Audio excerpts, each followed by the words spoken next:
Radio. Congratulations to the Denver Broncos. Yes, and their fans as well. Yes. Will be saying we won the Super Bowl all day long today.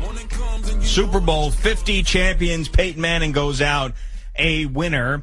And I've said before, there's certain superstars that resonate with me, and there's ones that don't. And I said it before the game. I'll say it again now. Peyton Manning's never been one of those guys that has resonated with me where I'm rooting for him every time he's got a chance to win. But at the end of this game, even though I was rooting for the Carolina Panthers and I picked them, even at the end of this game, I said, this is something that is just so cool. It's one of these cliches. You can't write this stuff. The fact that there's been so many years when he's been such a dominant player and not been able to get it done, something else was in his way. And then this year, here he is old and hurt and not playing in games and the balls are wobbly and all of this stuff. And now he gets his second Super Bowl championship, and to do it against such a great team in the Carolina Panthers, what a great storyline. But then it was like a lot of that emotion was sucked out of it for me when the first thing he does when the game is over is hug Papa John.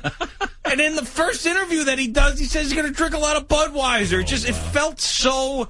like there's few things that should still feel pure in sports. And that was one of those moments. Like Lady Gaga, I saw a tear when she sang the national anthem come down her face.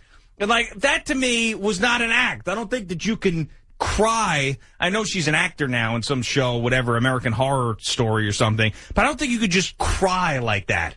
I think that's genuine emotion. Here she is. She's a big pop star, but she's singing the national anthem at the Super Bowl. And she had that feeling. Yeah. And she could be worth $10 gazillion or she could be anybody else. There she is shedding a tear because it's a special moment. Like that to me, that stuff is cool. Right. Peyton Manning selling stuff like he's Billy Mays with OxyClean. And this moment just felt horrible. It felt to me, it felt fake and weird. Stage. I'm sorry. He had his mind made up what he was going to do after he won the ball game, and then you're not really in the moment. I can understand where you're coming from. I also understand the times we live in where you market the hell out of every little bitty thing.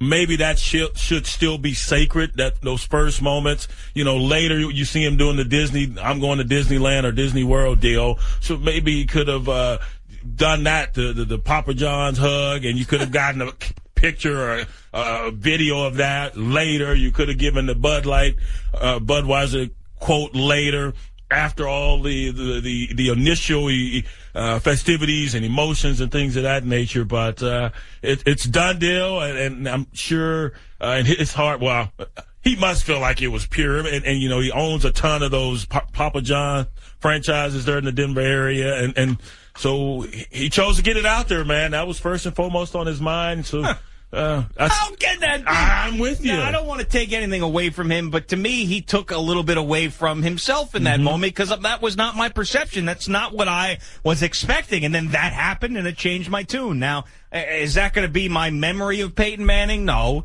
I mean, he's still one of the best quarterbacks I've seen play the game, and this was a fitting ending for a great player, a Hall of Famer, and a champion. It just was like, You know who has to be upset? Nationwide. Oh, right. Come on, man. What's up? If he had done that. You couldn't hum our jingle? Oh, gosh. If he had done that. Right. I just won another one. If he would have done that, I would have left. I would have never watched football again. That's it. I'm done. No more Super Bowls for me.